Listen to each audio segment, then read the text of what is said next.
Rossiyada o'zbekistonlik erkak 7-qavatdan tushib ketgan bolaning hayotini qutqarib qoldi. Akaga pul berdim, mana pul. Nima qilish kerak? Uni ma'muriyat qilish kerak. Dadasi! Dadasi!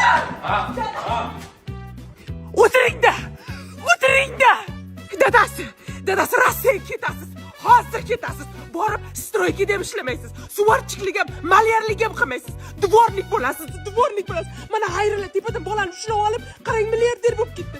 Siz ham dvornik bo'lib, faqat yuqoriga qarang, tepaga qarang. Biror nima tushib ketsa, shartta ilib oling, xo'p, yuqoriga qarang. Dadasi. Umidim sizdan katta. Boy bo'lib ketsak, mana uylarni qaytadan remont qildiramiz. Yuqoriga.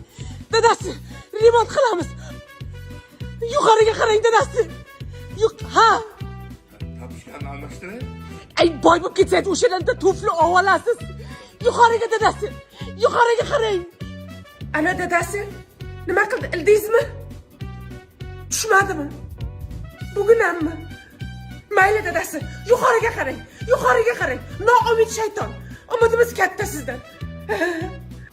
Hammaga kulgan baxt meni yerimga kulmaydi. Basharayamizdim. Kuladigan basharamizda. Ala dadasi, tushdimi? Tushmadimi? Nimaga hammaga tushgan narsa sizga tushmaydi? Yuqoriga qarang, yaxshiroq qarab yuring dadasi. Ana tushyapti. Ana.